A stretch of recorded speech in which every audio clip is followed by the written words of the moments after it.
L'actualité reste dominée notamment par la tenue du congrès de la KVB ici à Kinshasa, capitale de la RDC, et sur le continent. Le final retour de la Coupe de la Confédération, le tout-puissant Glebert Mazébé sur les chemins d'un doublé. Nous allons également en parler dans ces magazines, mais a priori aujourd'hui nous allons consacrer la majeure partie du temps à parler au volleyball. Ça n'arrive pas une fois, l'actualité l'oblige, les exigences sont là, d'autant plus que le président de la Confédération africaine de volleyball est arrivé dans la capitale congolaise pour notamment participer à la préparation bien sûr de la tenue de ces congrès. Et quoi de plus normal pour parler de ces congrès, avoir avec nous un invité. Il s'agit donc de M. Christian Matata, qui est le président de la Fédération congolaise de volleyball. Monsieur Christian, bienvenue. Merci beaucoup. Allez, avec moi sur ces plateaux, il y a Dixon. Salut Valdo, bonjour. En forme? Oui, ça va entièrement. Et Dikankou. Bonjour Simon, bonjour au président, merci. Allez, maître Brasseur. C'est encore une fois un plaisir, en tout cas un plaisir d'être là, en compagnie de ce plateau élite. Je me passerai toujours à l'expression, et surtout de retrouver Monsieur le Président. Et voilà, c'est encore une fois un plaisir d'être là. Allez, on va entamer directement, je l'ai dit en préliminaire, que la RDC, pour une première, va abriter le congrès de la Confédération africaine des volleyball, congrès, volleyball, congrès. Monsieur le Président, qu'est-ce qui fait que la RDC a été choisie pour abriter ces congrès qui va réunir ici toutes les fédérations de volleyball africains? Merci Sévaldo pour la question. Qu'est-ce qui a fait que la RDC soit choisie? Je pense que c'est par rapport aux résultats que la fédération ou l'équipe nationale a pu réaliser durant ces 12 derniers mois. Parce que la RDC a été présente dans toutes les compétitions. La RDC a pu organiser pas mal de compétitions au niveau zonal. Et au niveau de la RDC, nous avons pas mal d'ambition pour rehausser le niveau de volleyball. Voilà pourquoi aujourd'hui, la Confédération africaine de volleyball a pu choisir la RDC pour abriter ce congrès qui pourra réunir autant de présidents de toutes les fédérations africaines. Allez, le congrès en soi, c'est quoi exactement? En fait, le congrès, c'est un groupe de présidents pour parler un peu de l'évolution du volleyball au niveau africain. Parce que vous savez que l'Afrique, à chaque fois, doit se mesurer à d'autres continents. Donc, chaque année, il est impérieux que nous puissions nous rencontrer pour parler de l'année passée et voir quelles seront les ambitions pour la prochaine année qui va commencer, et voir les difficultés que connaissent tous les autres pays au niveau africain pour que nous puissions au moins être en égalité. Donc, ce congrès va réunir d'abord toutes les zones qui vont pouvoir parler de leurs difficultés, de leurs problèmes. Et ces problèmes-là seront regroupés lors du conseil d'administration pour que nous puissions voir quelles sont les difficultés, quels sont les avantages ou quelles sont les potentialités que chaque zone peut avoir pour qu'aujourd'hui nous puissions aussi nous concurrencer à d'autres continents. Allez, on va accorder également la parole, hein. Je ne monopolise pas. Dixon. La question pour moi, elle sera un peu d'ordre personnel. Président, permettez-moi de vous tutoyer. Il y a quelques années, il n'y a même pas 20 ans, nous jouions encore ensemble au volleyball. Pour moi, c'était un pur loisir à l'école Bobo Koli. C'était un jeune Christian Matata qui s'est débrouillé bien dans ce sport, athlète. Et plus tard, président d'un club, le Volley Club Espoir. Et en 2015, Valdo, nous vous retrouvions à Brazzaville dans une sorte de marketing de votre fédération, de votre personne, pour prendre la zone 4 africaine. Et aujourd'hui, vous êtes président des fédérations et vous vous lancez maintenant à une plus grande visibilité de votre pays. Qu'est-ce qu'il vous reste à faire? J'ai dressé presque un parcours, mais qu'est-ce qu'il vous reste à faire? Vous voulez aller jusqu'où avec le volleyball? Merci pour la question. Qu'est-ce qui me reste? Je pense que jusqu'à présent, je ne suis peut-être qu'au début du chemin. Je n'ai quasi encore rien fait, parce que pour moi, l'objectif pour le volleyball congolais, c'est de pouvoir ramener un jour une coupe africaine, et pourquoi pas aller au-delà de l'Afrique. Parce que je me rappelle à l'époque où, vous l'avez cité, où on jouait encore au volley, on regardait nos aînés jouer au volley, et à l'époque, quand on allait sur le plan africain, on y laissait un nom. On y laissait un nom, mais malheureusement, on y revenait sans trophée. Pour moi, l'objectif, c'est de faire des choses autrement. Que nous puissions y aller avec ambition, que nous puissions y aller avec objectivité, pour que nous puissions un jour ramener un trophée au niveau, du pays. Que ce soit un trophée sur le plan africain, et pourquoi pas aujourd'hui laisser un nom sur le plan continental. Parce qu'il ne faudrait pas seulement que nous puissions parler du football, il y a d'autres disciplines qui peuvent ramener des trophées, qui peuvent aujourd'hui rehausser ou faire parler de la RDC à l'extérieur. Voilà mon ambition. Comme je ne suis pas encore arrivé, je pense que je ne suis qu'au bout de... Mais il y a déjà un handicap qui se pose, puisque, vous savez, vous préparez bien vos différentes équipes nationales.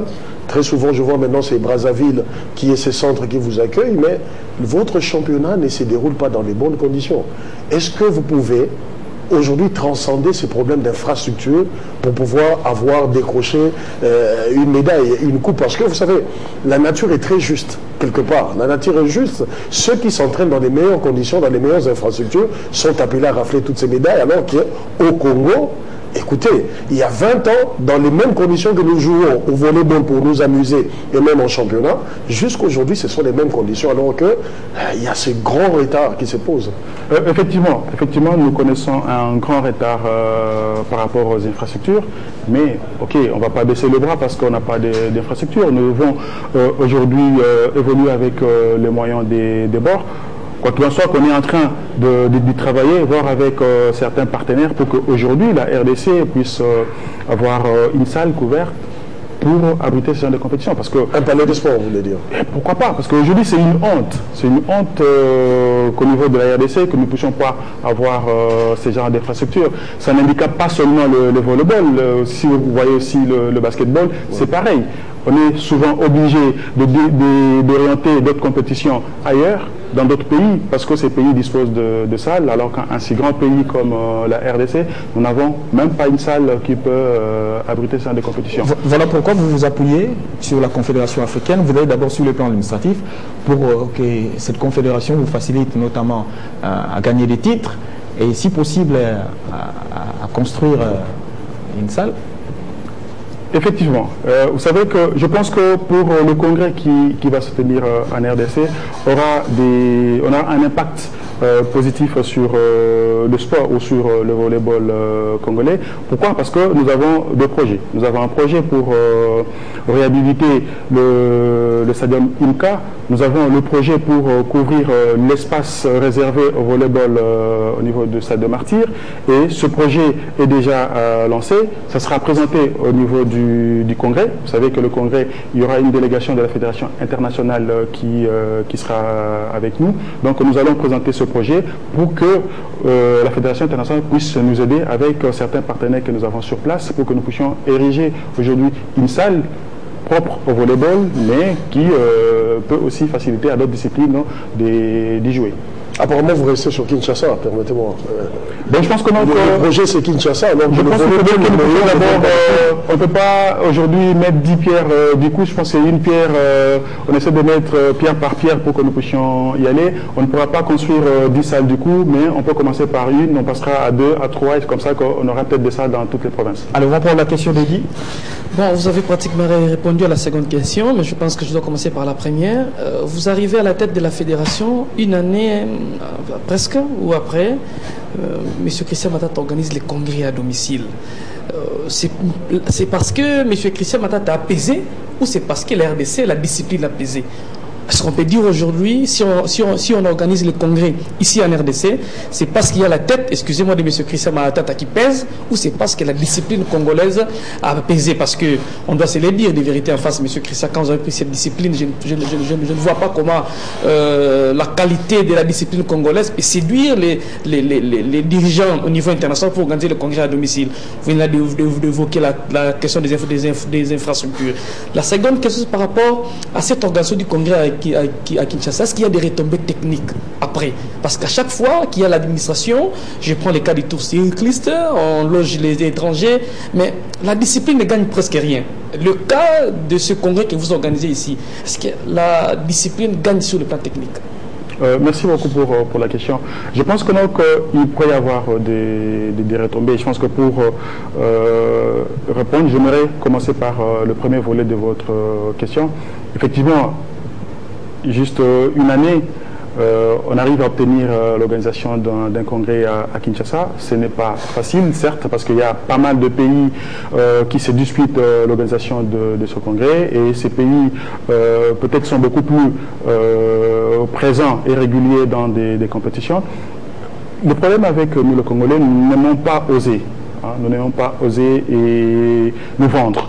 Nous devons faire de sorte que nous puissions mieux nous vendre à l'extérieur. Certes, j'ai fait une demande, je ne peux pas dire que j'ai pesé, mais j'ai quand même... La demande individuelle ou la demande de la fédération? C'est ça la nuance. Bon, vous savez, Christian Matata représente la fédération, donc je ne peux pas aujourd'hui m'octroyer le mérite de la fédération. C'est pas à moi, c'est la fédération du Congo. C'est le Congo, donc c'est pas à moi, même si je suis le porte-parole de la fédération. Donc j'ai pu demander, j'ai pu discuter avec pas mal d'autres dirigeants africains pour leur dire que ce congrès pourrait avoir des retombées, là je rechute sur le deuxième volet, pourrait avoir des retombées positives pour la RDC, des retombées techniques, pour la simple raison que ce congrès, nous allons tout faire pour obtenir de la Fédération internationale l'aide de construire une salle polyvalente ici qui nous permettrait d'organiser des compétitions et peut-être mieux nous préparer pour qu'aujourd'hui nous puissions réaliser le projet que nous avons de restaurer les volleyball au niveau scolaire. Parce que vous savez que la RDC, c'est plus ou moins globalement 20 000 écoles primaires et secondaires. S'il faudrait que nous puissions aujourd'hui faire un don d'un ballon, ça nous fait déjà plus ou moins 20 000 ballons qu'il faudrait donner.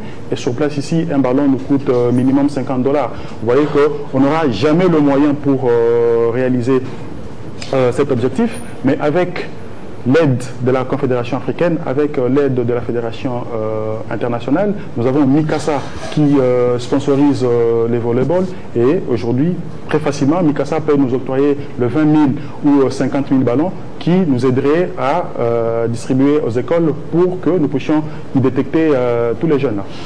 Mais Président, quelle est la condition, quelles sont les conditions pour organiser un congrès à domicile? Parce qu'on a vu le président de la KVB être trop exigeant. Il a d'ailleurs anticipé l'arrivée des délégations pour s'assurer de là où va se tenir... c'est sa deuxième visite cette année.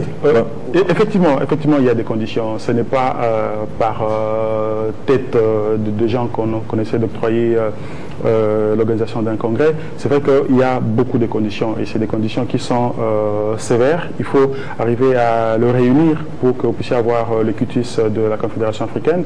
Il y a de cela quelques mois, je pense que 3 ou 4 mois, le président de la Confédération africaine était avec nous ici pour visiter. Donc il faudrait que nous puissions avoir des installations hôtelières capables d'accueillir toutes ces personnalités, parce que vous savez, c'est peut-être aujourd'hui au Congo qu'on voit tout le monde venir au sport, être dirigeant dans le milieu sportif, mais ailleurs ce sont des hommes d'affaires, ce sont des hautes personnalités qui sont à la tête des fédérations.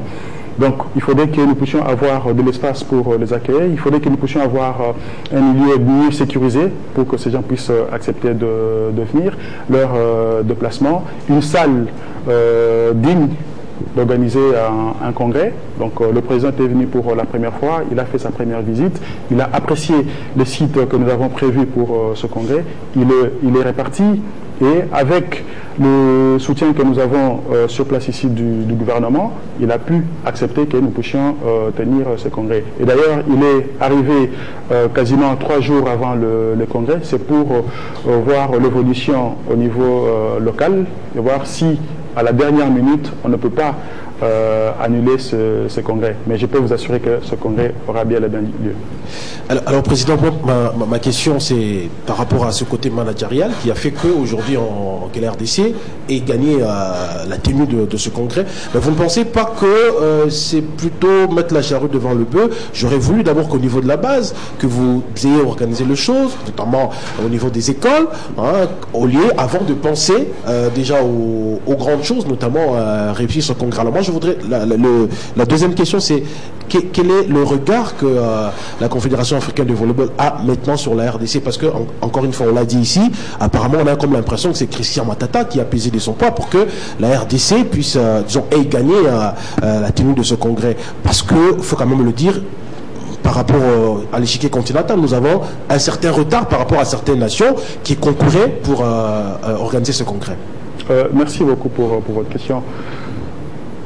Je pense que, comme je l'ai dit tantôt, c'est vrai que nous, on est en train de faire du management, on est en train de faire de la publicité pour le volleyball du Congo, mais je pense que nous visons très haut. Nous visons très haut. Aujourd'hui, si nous organisons ou nous avons sollicité l'organisation de ce congrès, c'est pour que ce congrès puisse nous aider à réaliser pas mal de projets que nous avons sur place. Je l'ai dit tout à l'heure, s'il faudrait que nous puissions prendre en charge le projet scolaire, ça nous demanderait beaucoup plus d'argent pour avoir ne fût-ce que des ballons et des filets.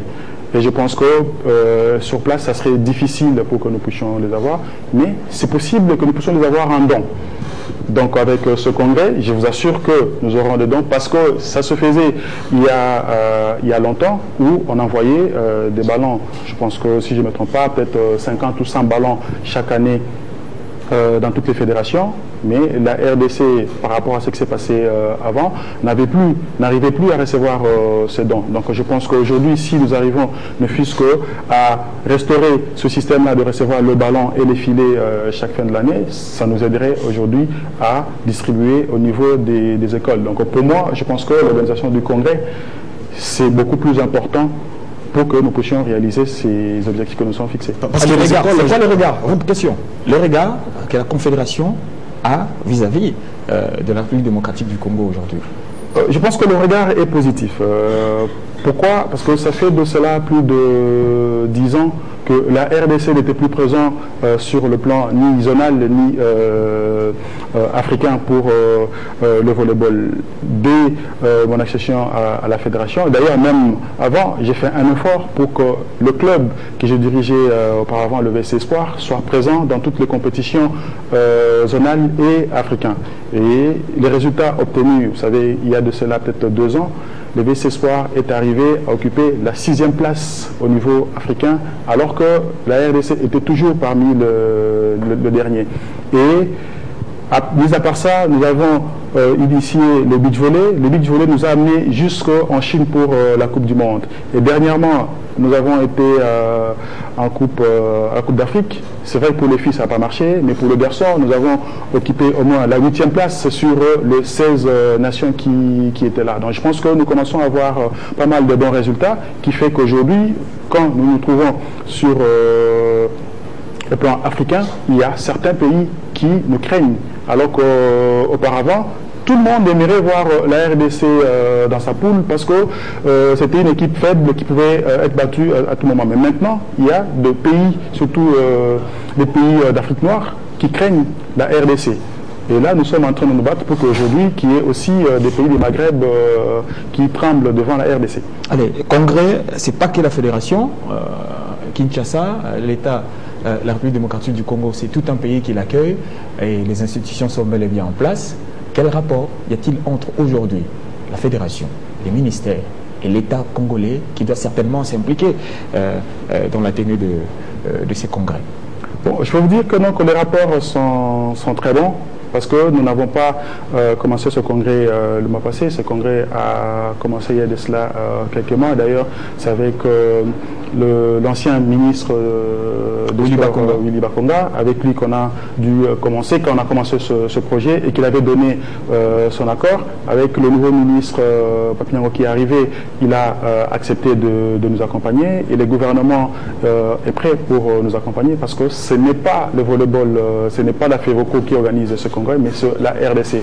Parce qu'aujourd'hui, c'est pas mal de nations qui vont arriver à Kinshasa et je pense que nous y gagnons dans tous les secteurs. Aujourd'hui, dans le secteur touristique, c'est plus de 100 personnes qui vont arriver, qui vont voir le Congo autrement par rapport à ce qui se passe dans les réseaux sociaux. Aujourd'hui, sur le plan politique, ces gens pourraient avoir la vraie image de la RDC en termes de sécurité ou autres. Et nos installations aujourd'hui hôtelières vont peut-être faire des chiffres par rapport à toute personne qui arrive. Donc aujourd'hui, c'est toute la RDC qui bénéficie de ce congrès. Allez, Dixon. Je saute vraiment sur... J'aimerais bien qu'on reste un peu dans le congrès. On va ouvrir le dossier fédération. Il y avait deux questions. La toute première, qui reste vraiment dans le cadre de ce congrès, on parlait tout à l'heure de retombées. Mais j'aimerais savoir quelles retombées, toujours en matière technique, vous pourriez avoir pour les formateurs. Parce qu'on se rend compte que le sport congolais, ça fait 20 ans, 30 ans, que nous avons toujours les mêmes individus qui sont formateurs, qui sont entraîneurs, directeurs techniques, cadres techniques, alors que nous devrions avoir, à l'exemple de vous-même, aujourd'hui une jeunesse qui commence aussi à former. Qu'est-ce que la Fédération congolaise de volleyball peut tirer de ces congrès en matière de formation des formateurs? Et quand on sait qu'aujourd'hui, pour compléter à sa question, certains cadres sont redoutés par les athlètes. Merci pour la question. Sur les retombées techniques, je pense qu'aujourd'hui, on n'est pas resté, je ne suis pas resté sur Kinshasa. Qu'est-ce que j'ai décidé aujourd'hui de faire participer à ce congrès tous les présidents des ententes des provinces qui arrivent, je pense, déjà demain, pour qu'ils puissent participer à un congrès, qu'ils puissent voir en fait ce que c'est un congrès, de quoi on discute, qu'est-ce qu'ils peuvent aussi présenter comme problème se trouvant dans leur province, parce que nous serons en présence d'autres pays qui peuvent nous aider. Donc aujourd'hui, on ramène tout le monde pour que nous puissions apprendre. C'est la première fois pour nous, donc nous devons beaucoup plus écouter, nous devons beaucoup plus apprendre. Voilà. J'ai fait participer tous les présidents des ententes pour que nous puissions ensemble voir comment nous allons avancer. Pour l'encadrement, on y pense. On y pense certes, il faut que nous puissions aujourd'hui encadrer les athlètes, nous puissions encadrer les entraîneurs, même nous, les dirigeants. Raison pour laquelle, à chaque fois, nous sollicitons des formations. Et d'ailleurs, si vous voyez le discours que j'ai pu préparer, c'est solliciter régulièrement les formations pour les athlètes, les formations pour les entraîneurs, les arbitres, ainsi que nous, les dirigeants. Et je pense que ça pourrait y aller parce que une semaine avant ce congrès, nous avons pu obtenir de la Fédération internationale la formation des entraîneurs qui s'est passée au Char Club dernièrement. Le congrès, question à dévoiler, M. Kissamatma Tata. Vous avez reçu tous les moyens de l'État congolais ou c'est par rapport à vos cotisations ou c'est la Fédération internationale qui vous a donné les moyens pour organiser ces congrès? Plus de 100 personnes, vous allez loger, nourrir. C'est l'État congolais, vos cotisations ou encore la Fédération internationale? La seconde question, cette mobilisation, j'admire votre foi et aussi votre implication dans le développement de cette discipline en RDC. Cette façon de faire, cette rapidité, le président international arrive à Kinshasa pendant que la RDC était absente dans pratiquement toutes les compétitions. Mais aujourd'hui, vous faites le premier pas et c'est l'instance internationale qui arrive. Ce n'est pas une échelle que Matata se taille pour aller sur le plan international et abandonner le volleyball sur le plan local. Merci beaucoup pour cette question. Je pense que des ambitions, on peut les avoir.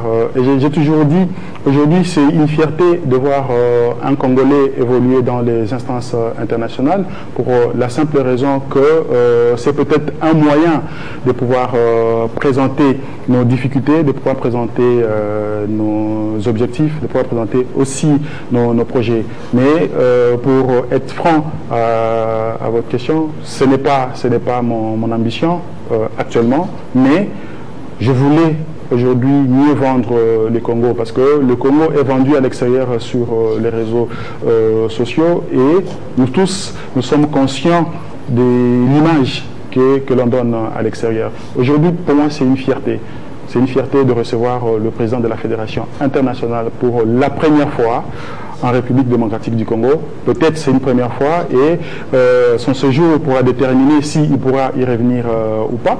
Nous avons, il y a de cela quelques mois, reçu le président de la Confédération africaine et il a eu le plaisir de revenir. Donc je pense que c'est une fierté pour moi. Donc je continuerai à mieux vendre le Congo à l'extérieur, même si nous le faisons avec le sport, parce que j'estime qu'avec le sport, nous allons pouvoir véhiculer des bons messages que ce qu'on fait avec la politique. Les moyens. Deuxième question. Ah oui, effectivement, il a parlé de moyens. Maintenant, je peux vous rassurer que nous avons pu travailler avec le ministère des Sports pour l'organisation de ce congrès, et ce congrès est pris à 100% en charge par le gouvernement congolais. Ça, je peux vous confirmer. À 100%. Comment est-ce que ce gouvernement a mordu à l'hameçon pour prendre en charge la totalité de l'organisation, alors qu'on sait que des fois, ce sont ces fédérations qui cotisent aussi auprès de la KVB, et la KVB doit d'une manière ou d'une autre s'impliquer. Il ne viendra pas qu'un simple observateur ou un simple congressiste, parce que la RDC a tout organisé. Effectivement, vous savez qu'aujourd'hui, la Confédération africaine intervient, je pense que sur le montant, je crois qu'en concurrence de 5 ou 10% du budget global, mais c'est le pays qui organise, qui prend presque l'organisation totale du congrès, parce que la participation de la Confédération africaine, quand vous y voyez bien, c'est beaucoup plus de l'argent qui vous permet peut-être de payer les per diem des chauffeurs, des gens de la sécurité et tout, donc ça n'intervient pratiquement pas à rien sur l'organisation du congrès. Mais aujourd'hui, un pays qui accepte d'organiser ce congrès devra mettre en place tous les moyens nécessaires pour qu'aujourd'hui ce congrès puisse être réalisé. Je pense qu'aujourd'hui, c'est une fierté pour la RDC de commencer peut-être par les volets. Pourquoi pas, demain après-demain, ça sera le football, ça sera d'autres disciplines qui peuvent avoir cette chance d'organiser le congrès, parce qu'il y a pas mal de pays qui se disputent pour organiser une Coupe d'Afrique et tout. Et les congrès, je pense que c'est pratiquement le même lobby qu'on est en train de faire pour que nous puissions le faire. Si on avait des infrastructures, je pense que très facilement, on pourrait arriver aussi à organiser une compétition d'Afrique ici en RDC. Mili. Alors je voudrais encore une fois revenir sur l'organisation du congrès lui-même. Est-ce que la RDC, qui en est à sa première organisation, va se faire aider, accompagner par d'autres nations qui ont réussi à le faire? Parce que j'ai senti, avec cette arrivée un peu, on va dire pas hâtive, mais quand même un peu précoce du président, on sent vraiment qu'il y a peut-être certaines inquiétudes par rapport à... alors, quelle est son impression depuis qu'il est là à 3 jours du congrès? Est-ce qu'au niveau de l'organisation elle-même, on est fin prêt? Est-ce qu'on s'est fait aider par d'autres nations qui ont réussi à le faire? Parce que le président, lors du dernier congrès, est arrivé un jour avant, alors que pour notre cas, c'est 3 jours avant. Alors, la deuxième question, c'est quoi l'autre défi de la RDC sur l'échiquier continental, après avoir raflé la zone 4, ainsi de suite? C'est quoi le prochain défi de la RDC? Merci. Pour ce congrès, je pense que on arrive toujours à récupérer ce qui est positif par rapport à d'autres pays. Bon, moi je ne peux pas peut-être le certifier parce que je n'ai jamais participé à un quelconque congrès du volleyball parce que je n'étais pas encore à la fédération. Mais pour faire simple et mieux, je pense que nous nous sommes fait aider par une très grande agence sur place. Nous, la fédération, nous n'avons peut-être pas l'expertise pour que nous puissions le faire et on voulait que ça soit très bien fait.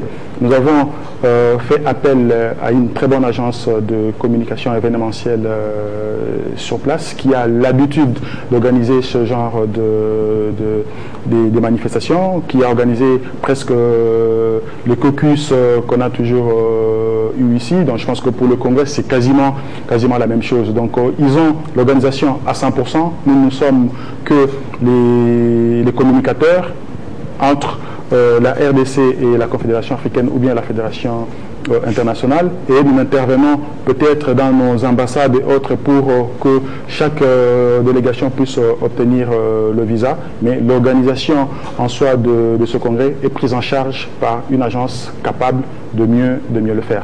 Maintenant, pour vous avez parlé des ambitions. La RDC. Les prochaines ambitions de Les ambitions de la RDC. Non, les ambitions de la RDC, pour moi, c'est commencer à organiser des compétitions africaines ici chez nous. Parce que j'ai toujours dit, ça nous coûte ou ça nous demande beaucoup plus de moyens d'aller à l'extérieur que de le faire jouer ici. Parce que s'il faut dépenser 50 ou 100 000 $ pour faire déplacer une délégation, avec 20 000, 30 000 $, nous pouvons mieux accueillir les gens sur place. Parce que quand ils vont venir ici, ce n'est pas nous qui les prenons en charge. Ils doivent se prendre en charge. Au lieu que nous puissions toujours aller à l'extérieur et nous prendre en charge, ça serait mieux que nous puissions nous aussi organiser des compétitions ici. Ça nous coûte moins. Et c'est ce qui nous demande aujourd'hui que nous puissions avoir des infrastructures pour que ça soit possible. Vous parlez de l'organisation accordée à l'agence, ça c'est sur le plan forme, mais les fonds, le contenu du congrès, voilà. Ça va se passer comment? Est-ce que vous avez eu le temps de jeter un œil sur ce qui a été fait avant pour que vous marchiez dessus ou pour que vous apportez la touche particulière de la République démocratique du Congo? Effectivement, de quoi on s'est lancé dans cette aventure. En fait, au début, c'était quasiment une aventure. Les gens n'y croyaient peut-être pas, peut-être seulement moi. Et après, on a toute la documentation sur le dernier des 5 derniers congrès qui sont organisés, comment ça a été fait, tout. Nous sommes inspirés de ça pour que nous puissions donner une ligne de conduite à l'agence de comment ça devrait se passer et quelle serait une touche supplémentaire que nous puissions y ajouter pour qu'aujourd'hui le congrès de la RDC soit différent des autres congrès ou que ce soit mieux que les autres congrès. Et d'ailleurs, à l'arrivée du président de la Confédération africaine, quand nous avons visité la salle où devrait se tenir le congrès, il était ébloui. Il était ébloui parce que cette salle, il n'avait pas vu à sa première visite. Il était ébloui et directement, il a demandé à l'agence tout ce qu'il pouvait ajouter comme décor et l'agence avait déjà prévu. Donc je pense que lui-même il a dit hier qu'il pense que nous sommes beaucoup plus en avance de ce qu'il croyait. Donc je pense que pour nous, nous sommes sur le bon chemin. Voilà, sur le congrès, sur le congrès, oui, Monsieur le Président, qu'est-ce que vous gardez derrière cette phrase que vous utilisez à tout moment sur ce plateau, vendre le Congo autrement? C'est vendre la discipline autrement ou vendre le Congo autrement? Qu'est-ce que vous cachez derrière? Mais aussi, le congrès qui va se tenir ici à Kinshasa, souvent en matière footballistique, on a l'expérience, quand c'est un congrès, il y a des Congolais, à part son président, qui font leur entrée au niveau des instances de la CAF. C'est aussi le cas pour vous? Vous allez aussi placer vos lieutenants quelque part?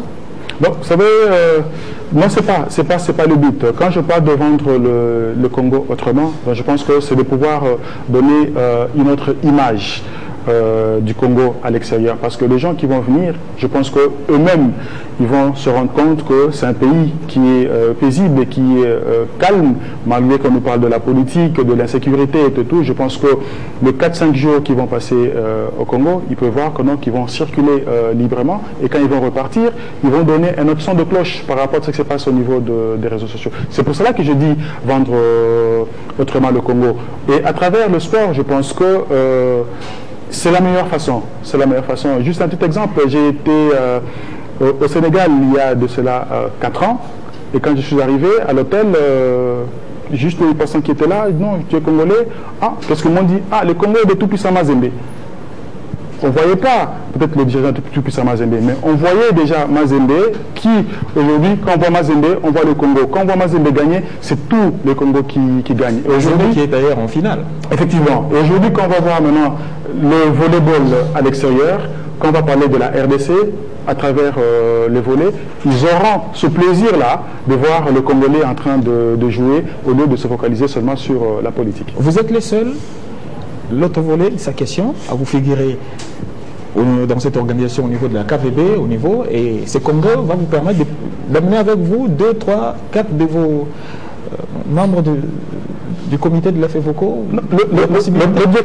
L'objectif, c'est celui-là. Je n'ai pas besoin de pouvoir avancer et surtout avancer seul. Non.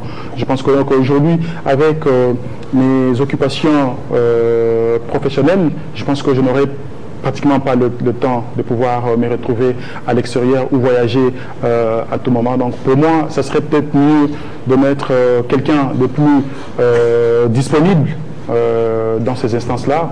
Aujourd'hui, d'ailleurs, je suis au niveau de la commission de développement en Afrique. Il y a mon secrétaire général qui est le vice-président de la commission beach volley en Afrique. Il est le secrétaire général de la zone 4. Donc c'est déjà une bonne chose. Et qu'aujourd'hui, si nous pourrions y placer 4 ou 5 personnes dans toutes les instances, je pense que ça serait mieux. Ce n'est pas seulement Christian Matata, parce que je n'ai pas vraiment cette disponibilité-là d'être dans des avions à tout moment. Je pense que la profession me prend encore beaucoup plus de temps. Allez, on va revenir cette fois-ci un peu sur nous, le Congo, la RDC et moi, la discipline. Oui, je voulais tirer un peu de ce qui s'est passé, de ce qui se prépare en fait, tirer une leçon quelque part, parce que aujourd'hui il y a une agence qui accompagne, une agence en communication et en événements, à coup sûr, qui accompagne l'organisation de ces grands événements au niveau africain. Mais maintenant, l'observation c'est que facilement, nos fédérations, je vais vraiment dans l'ensemble, n'aiment pas recourir à ces types d'organisations. Parce que demain, on ne voudrait pas qu'on se réveille un matin et qu'on voit la fédération de volleyball elle-même organiser son championnat du Congo. Non, moi j'aimerais vraiment, à partir de cet exemple, c'est vraiment mon apport, que vous puissiez aussi, non seulement la fédération de volleyball, mais essayer de prendre cette expérience, même dans l'organisation de vos championnats, au niveau des ligues provinciales, au niveau même des championnats du Congo, tirer ce genre d'expérience, prendre toujours des agences qui peuvent vous accompagner. Parce que vous savez, la beauté qu'une agence peut rendre à un événement amène toujours un sponsoring. Et très souvent, vous voyez ce qui se passe en football, en judo, où vous savez qu'il y a un spectacle garanti, mais les conditions ne marchent toujours pas. Voilà. Je pose une question, puisque nous parlons de notre volleyball ici au pays. J'ai fait une observation depuis des années, c'est que le grand creuset des talents en matière de volleyball, c'est au niveau des écoles. Aujourd'hui, quel est le discours de la fédération pour attirer les élèves? Parce que c'est parmi les rares disciplines où vous avez toute une équipe qui vous parle français. Curieusement, c'est parmi les rares disciplines, le volleyball, où vous avez des individus qui vous parlent français, du capitaine jusqu'au remplaçant. Alors, quel est le discours qu'aujourd'hui la fédération va apporter vis-à-vis de ses élèves? Quel est le discours que la fédération doit apporter vis-à-vis des parents? Parce que pour avoir un bon athlète, il faut d'abord convaincre ses parents. Merci. Je pense que moi-même, je suis passé par là. Et le discours que nous gardons pour ces enfants, c'est de pouvoir leur permettre de pratiquer une discipline tout en continuant à étudier. Aujourd'hui, si nous arrivons à avoir des infrastructures, on revient sur la salle où l'enfant peut aller à l'école et donc l'après-midi, il passe 2-3 heures dans une salle pour le volleyball et après il va rentrer à la maison pour continuer à étudier. Mais maintenant le problème pour que nous puissions y arriver, c'est toujours le matériel que nous n'avons pas. Parce que toutes ces écoles, quand vous regardez bien, dans pratiquement 30 à 40% de ces écoles, il y a déjà un terrain de volleyball. Dans les écoles catholiques. Dans les écoles catholiques. Votre filière d'ailleurs. Exactement. Donc il y a déjà un terrain de volleyball prévu. Mais soit il n'y a que des poteaux vides, il n'y a pas de filet, il n'y a pas de ballon. Donc avec ces écoles, dès que nous serons capables de leur amener les filets, les ballons, très facilement, ils peuvent aujourd'hui commencer à pratiquer cette discipline. Et surtout, c'est de voir avec nos éducateurs physiques. Aujourd'hui, au niveau de la fédération, nous sommes en train de voir avec l'extérieur pour que nous puissions avoir des éducateurs physiques qui vont arriver ici pour former des gens qui sont sur place, pour que dans chaque école, nous puissions y placer le professeur d'éducation physique, comme on l'appelle, que ce soit un éducateur physique. Ce monsieur doit au moins connaître pas mal de disciplines pour aujourd'hui l'inculquer à ses élèves. Moi, aujourd'hui, si je prends mon exemple, à l'école où on a été, on avait un éducateur physique qui était, je crois, secrétaire dans une équipe de football. Et comment nous on faisait pour avoir le point? Il y avait le volleyball, il y avait le basket, il y avait le football et puis il y avait l'athlétisme. C'est tout ça qui faisait le stature de son cours. Et le plus sportif avait beaucoup plus de points. Donc on devait faire de notre mieux pour être excellent dans ces 4 disciplines. Et je pense qu'aujourd'hui, en football, je connais des gens qui ont étudié avec nous à Bobokoli, qui sont passés par V-Club, DSMP, tout.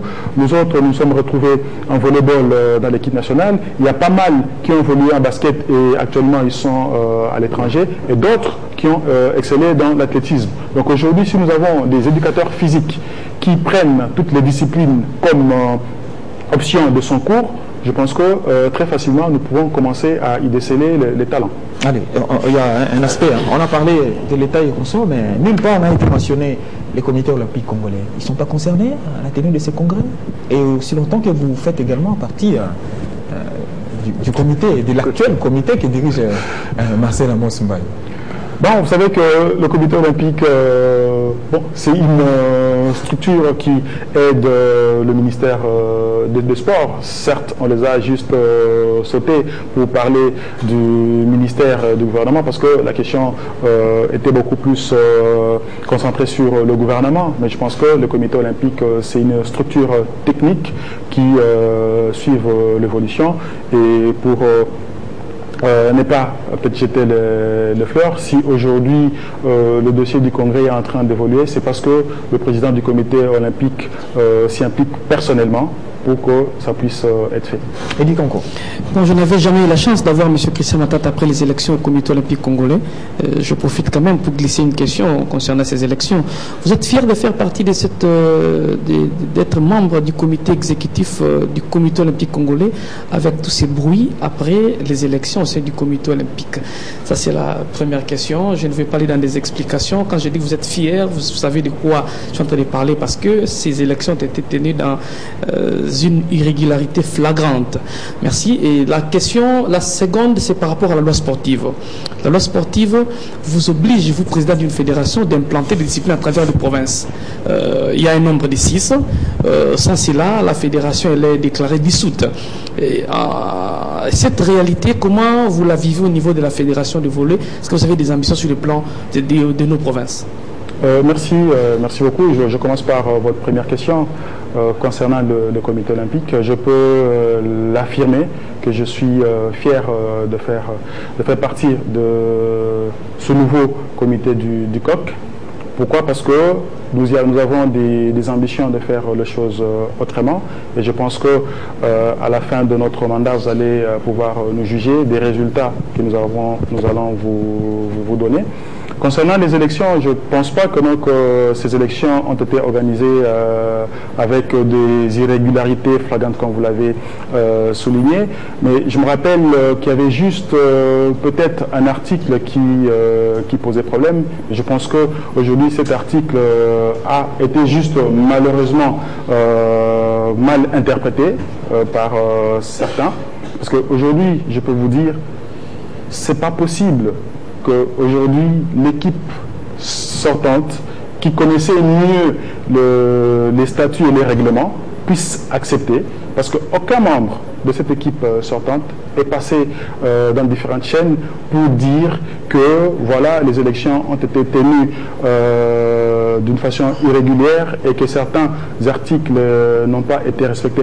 Aucun d'eux n'est passé parce qu'eux, ils connaissent mieux ces statuts que nous qui sommes entrés. Cet article a juste été mal interprété parce qu'on parlait de, je crois, 2 mandats au sein d'une fédération et tout. Mais je pense que il y a des juristes qui étaient dans l'équipe sortante et qui ont pu analyser cet article. On n'a pas parlé du bureau exécutif. Quand on parle du bureau exécutif, on voit le président, le vice et tout. On a parlé d'une fédération.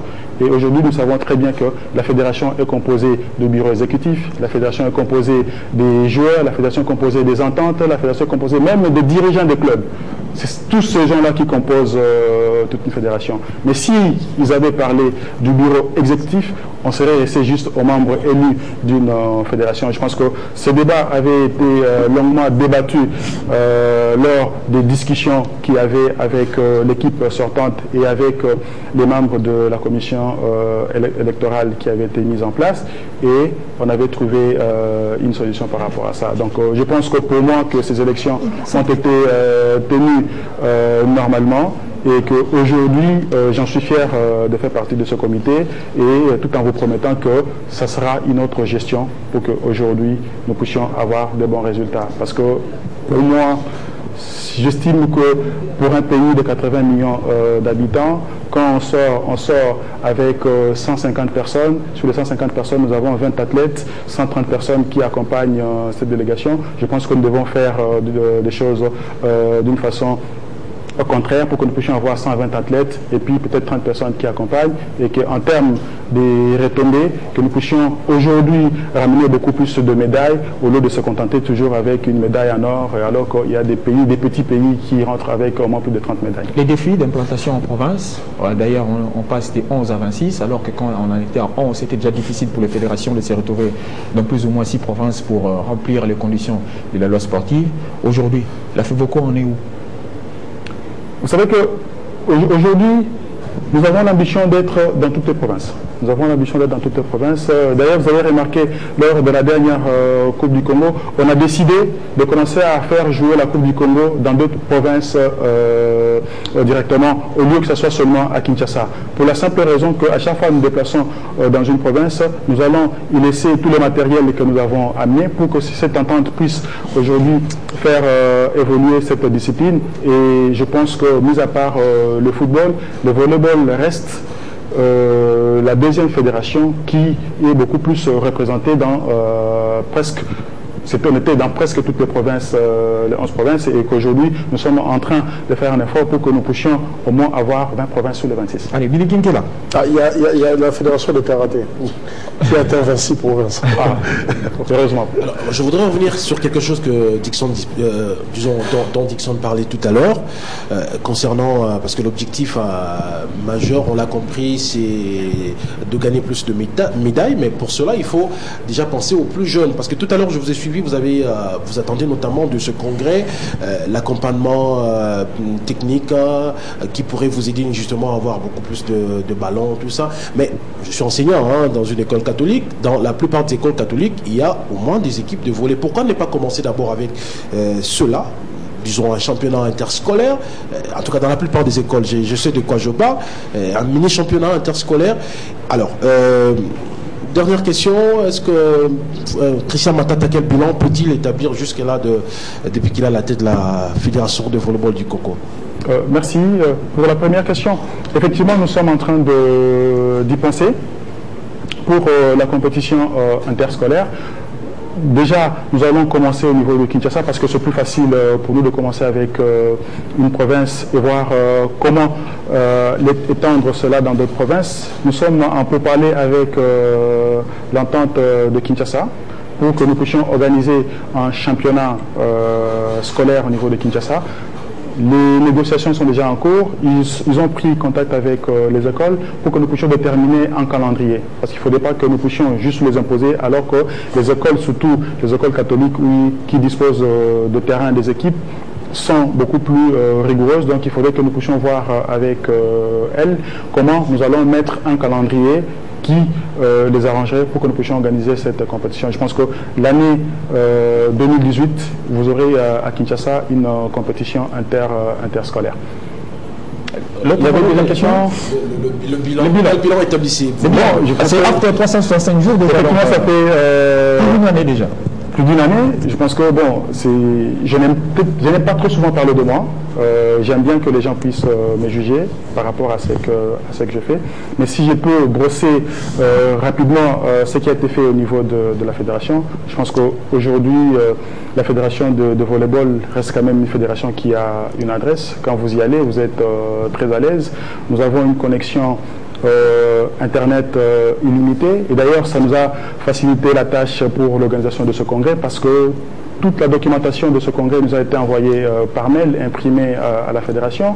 Pas mal de délégations n'ont pas pu obtenir le visa, donc on communique par mail, ils nous scannent leur passeport pour que nous puissions faire la démarche sur place. C'est déjà un point positif pour nous, étant donné que les démarches que nous faisons avec les sponsors, ils peuvent passer à nos bureaux, je pense qu'ils peuvent être reçus à l'aise.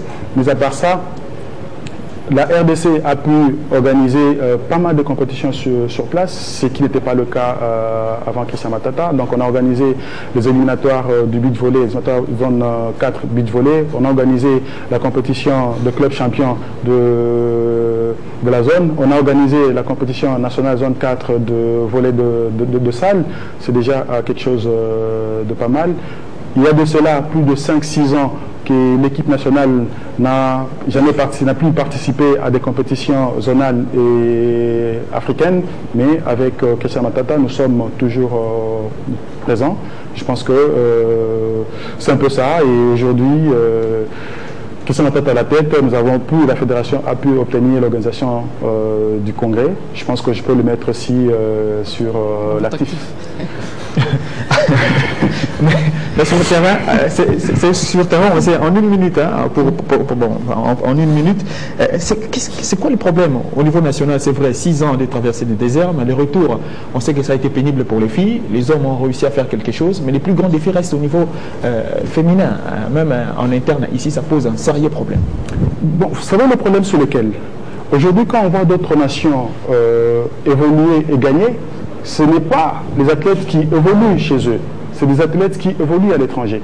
Aujourd'hui, quand vous avez vu l'équipe camerounaise, l'équipe des filles, qui a gagné la Coupe d'Afrique des Nations pour la première fois, il n'y avait qu'une seule joueuse qui évolue localement. Vous êtes en difficulté de placer les athlètes comme vous. Exactement. Pour que nous puissions le faire, il faudrait que nos clubs puissent sortir. Nos clubs n'ont pas suffisamment de moyens pour aller à l'extérieur. Une fois qu'on est à l'extérieur, on récupère les meilleurs évoluent avec les infrastructures et formations qu'ils ont. Quand ils reviennent, ils sont beaucoup plus importants par rapport à ce qui évolue ici, parce qu'à l'extérieur, le niveau est très élevé par rapport à ce que nous avons ici. Vous avez vu lors de cette dernière Coupe d'Afrique, nous avons eu la chance d'avoir un Congolais qui joue en Allemagne. Et c'était pratiquement le meilleur joueur. Malheureusement, il a été blessé après 3 matchs. Il était le meilleur joueur sur le plan africain. Et ce joueur, chaque fois, on lui demande de changer de nationalité. Nous avons aussi Yannick Checha qui, il est parti maintenant en Arabie Saoudite, qui évoluait en Tunisie. Il faisait partie des meilleurs joueurs de la Tunisie. Mais quand vous avez dans une équipe que 2 personnes qui jouent à l'étranger, contre une équipe qui a quasiment 15 athlètes qui évoluent en Europe, où le niveau est encore beaucoup plus élevé qu'en Afrique, vous savez que nous sommes toujours défavorisés. Donc il faudrait que nos clubs commencent à sortir pour nous permettre de placer des athlètes dans différents pays qui ont un niveau plus élevé que nous, qu'une fois nous avons constitué l'équipe nationale, que nous puissions avoir un bon niveau. Alors, pourquoi vous ne le ferez pas comme en football? Compter sur la maternité de tous les Congolais qui sont à l'étranger. J'ai parlé ironiquement avec le phénomène, en fait, le phénomène des binationaux. Il y en a plusieurs, hein, en Italie, en Belgique. Vous savez que je viens récemment de l'Europe. C'était uniquement pour ça, parce que ça m'a fait mal de voir nos enfants en très bonne forme, mais arriver sur place, ils croisent des gens qui jouent en Europe, en Amérique et tout. Ok, j'ai pu tenir une réunion avec les Congolais qui jouent au volleyball en Belgique et en France précisément. Mais le seul problème qui reste avec les parents, c'est la prise en charge. Vous savez qu'il y a de cela quelques années, quand un enfant qui quitte la France, qui vient au Congo pour jouer, il a juste son billet à l'air simple. Quand il arrive ici, il n'a pas de prime. Mis à part de prime, il ne sait pas retourner en France. Ses parents doivent encore chercher des moyens pour le faire, de payer le billet retour pour la France. C'est ça la difficulté. Donc il faudrait que nous puissions arriver à convaincre ses parents pour qu'ils nous laissent ces enfants venir en leur donnant toutes les garanties que ces enfants ils vont venir, ils vont jouer, ils vont percevoir leur prime et ils auront leur billet retour pour rentrer chez En attendant le congrès, en 30 secondes, je l'ai dit d'ailleurs en luminaire, on parlerait congrès, mais il y a un match très très important pour la nation. Le Congo d'abord vend positivement et on le sait, Mazembe est sur une très bonne dynamique d'aligner un deuxième trophée. On parle football, parce que vous êtes également, c'est vous d'ailleurs qui avez parlé dans ce plateau. Vous avez cité un exemple du tout-puissant Glabert Mazembe, final retour. En 10 secondes, vous y pensez quoi exactement? Mazembe, suppose pour Mazembe à l'aller, c'était 2-1. Non, je pense que ces clubs a même, je peux dire, la culture de ce genre de compétition. Et je pense que ce club entre dans ce genre de compétition avec un seul objectif. L'objectif, c'est de pouvoir gagner ce trophée. Parce qu'il y a d'autres clubs qui essayent d'entrer dans une compétition et voir jusqu'où ils peuvent aller. Mais je pense que Mazembe, en entrant dans une compétition, ils n'ont qu'un seul objectif, c'est d'arriver jusqu'au bout et être classé premier. Donc je n'ai aucun souci, vu les ambitions qu'ils ont toujours eu. Je suis sûr que pour ce match d'aujourd'hui, ils vont faire le nécessaire pour qu'ils puissent rester Mazembe. Et dire, en 10 secondes, Mazembe. Je souhaite avoir Koko Amale dans Mazembe. J'adore son apport offensif. Voilà, bon, il est chez mon thème malheureusement. Mazembe doit rester prudent. J'ai vu Mazembe. Le but égalisateur, le manœuvre s'est fait au niveau du rond central. Le porteur du ballon n'était pas inquiété.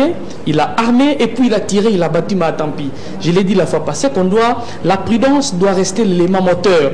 Et voir l'aile Kassoussou là parce que ça fait entrer, laisser Matampi dans le bois et laisser moi qui l'expérience à parler, je crois qu'il faut veiller parce que les Sud-Africains sont capables de puiser à la 3e poche et pour venir marquer un but. Il faut rester prudent. Et merci. La prudence reste le La seul. prudence. Je crois que lors de la finale aller, il y a Kofi Kome qui a beaucoup manqué à ce milieu de terrain du TP Mazembe parce que Eddie l'a dit, on n'a pas senti un pressing sur le porteur du ballon parce que c'est une équipe dont la force principale est au niveau du milieu de terrain. Et donc je vois en tout cas Konfimi Miayo donner la chance à ce garçon. Encore une fois, des choix qu'il a fait lors du match aller en laissant Poutou à domicile. Il doit faire le même choix, moi je pense, au poste du gardien des buts. Je préfère Sylvain Gbou parce que le nombre de clean sheets réalisés par ce gardien allez, on dernier, 10 secondes. C'est plutôt un souhait de voir Mazembe conclure cette génération. Parce qu'il faut dire que cette génération commence à donner aussi ses limites. Il faut dire. Et que la nature soit seulement favorable à Mazembe. Faire un 0-0, Mazembe sait le faire. Il faut le dire. Et comme je suivais les capitaines Renfort là-bas, les 15 premières minutes de ce match seront très déterminantes pour ce duel. Mais j'aimerais vraiment que Mazembe termine avec un trophée et permettre à cette équipe maintenant de changer. Allez. Parce qu'il y a un pas à faire maintenant pour le TP Mazembe. Allez, merci Nixon Yala et merci à vous fidèles téléspectateurs. On dit également un grand merci à Christian Matata pour s'être déplacé et venir faire face c'était un plaisir. À la presse. Allez, fidèles téléspectateurs, on prend rendez-vous au prochain. Le tout-puissant Glabert Mazembe sur les pas d'un doublé, si possible. Ils peuvent le faire. Les Corbeaux, ils ont toute la faveur des pronostics de la République démocratique du Congo. On prend rendez-vous au prochain numéro. Portez-vous bien, à très bientôt.